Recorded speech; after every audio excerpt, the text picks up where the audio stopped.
Hello, everyone. It's Rabbi Akiva Males, and I hope that you're well. Today is Friday. It's December 25th. We're getting ready for Parshas Vayigash. It's also Asar B'Teves. Very rare, but it does happen every so now and then that the fast of Asar B'Teves coincides on an Erev Shabbos like this. I want to share with you a beautiful idea that I heard this week from Rabbi Yisrael Reisman in Brooklyn, New York, on the Parsha. Let's take a look at Parshas Vayigash, which we're going to be reading this Shabbos. And we're going to start towards the end and we'll work our way backwards. Yosef Hatzadik has finally revealed himself to his brothers. They didn't know who is this assistant to the ruler in Egypt who's been making their life so challenging. And finally, Yosef reveals himself that I'm Yosef. And he tells them that I've been sent here by HaKadosh Baruch Hu. I'm not mad at you. I don't harbor any ill will. I've been sent, obviously, by Hashem to be in this position where I'm able to save the land of Egypt. I can save the whole region, Canaan, and I'm saving you, my entire family. And he tells them, go back, tell our father, tell Yaakov, pack up everyone, come on down to Mitzrayim. I'm going to take care of everyone and enable them to get through this extremely challenging time. So let's look at the pasuk. The pasuk says when they finally tell Yaakov Avinu about this, the brothers and the family, they say to Yaakov, Yagidu lo lemor. What do they tell Yaakov? Oh, Yosef Chai. Yosef is still alive. Hu moshel b'chol eretz Mitzrayim. He is an absolute ruler. He's second only to Paro in the entire land of Mitzrayim, the most powerful kingdom at that time. Yosef, your beloved son, is alive and he's in charge there. And he has the ability to save us during this famine, rather. Now let's rewind. Let's go back a little bit. What did Yosef say to the brothers? Yosef said to the brothers, Lo atem shalachtem osihena. You weren't the ones who are really responsible for me being your ki Elokim. It was really Hashem. Vayasimeni love Paro, and he put me in this position of being Paro's right-hand man. I'm a lord over his entire house, the whole kingdom of Moshel b'chol eretz Mitzrayim. And I'm able to rule all of Egypt, and as a result of this, I can provide for everybody. I'm saving Mitzrayim, I'm saving the region, I'm saving my family, I'm saving the known world, actually, at this time. That's who Yosef is. Let's keep rewinding. What was the actual impetus for this? How did Yosef get his lucky break? So for that, we have to go back to last week's Parsha. And 2 weeks ago. At the end of Parshas Vayeshev, when Yosef found himself in prison, he is languishing in this jail. Chazal tells us he was there for 12 years. And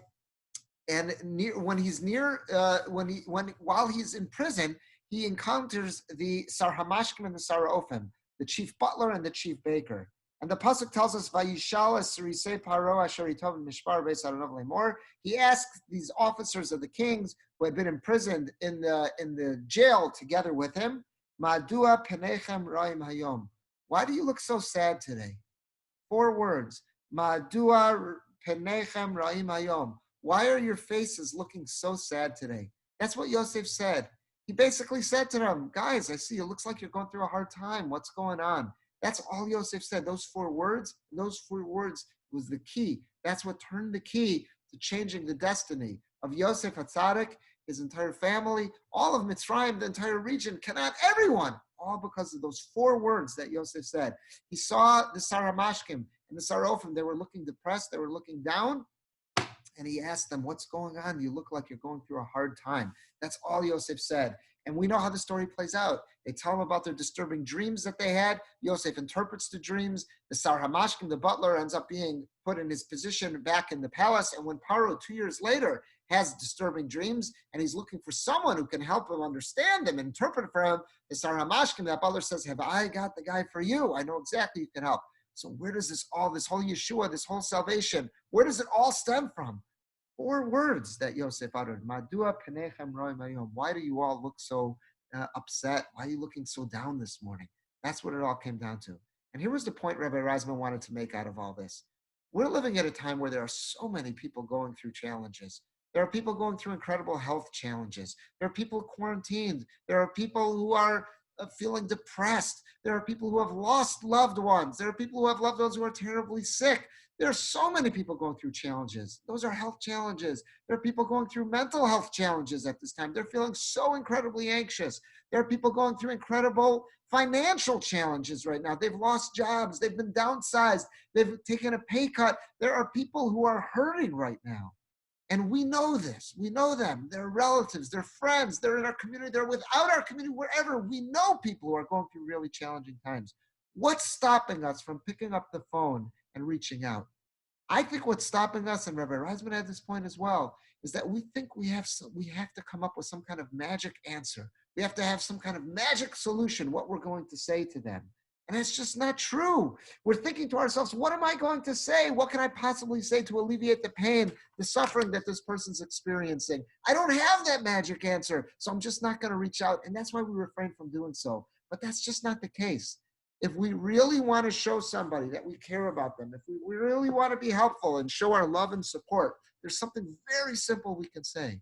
All we need to do is reach out, whether that means picking up the phone, shooting an email, whether it means engaging that person in a conversation, obviously in a socially distant and safe manner. But all we need to do is say as follows: from what I heard, you're going through a really challenging time. I want you to know I'm thinking of you. That's it. That's all we have to say.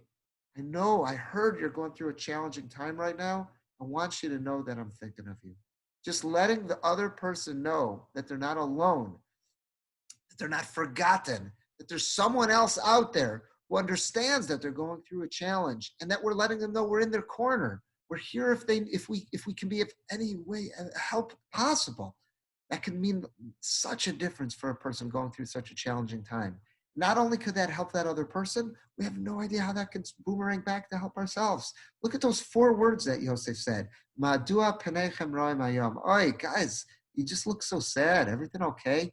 That's all he said. He didn't claim that he's got the magic answers. It happened to be the way it played itself out. Hashem did put the right words in his mouth, but Yosef didn't know that going into that.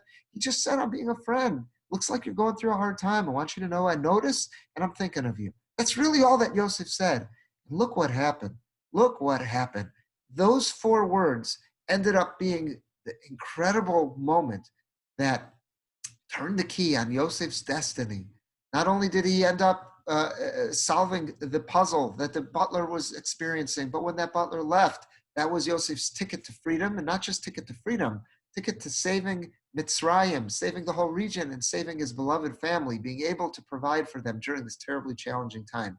We have no idea what we could accomplish when we just let that other person know that we recognize they're going through a challenging time, we are here for them, and we're thinking of them. We have no idea what difference we're going to make for that person. And ultimately, we have no idea how that can play out, what difference that can make for ourselves and for the world around us. Have a good Shabbos, everyone.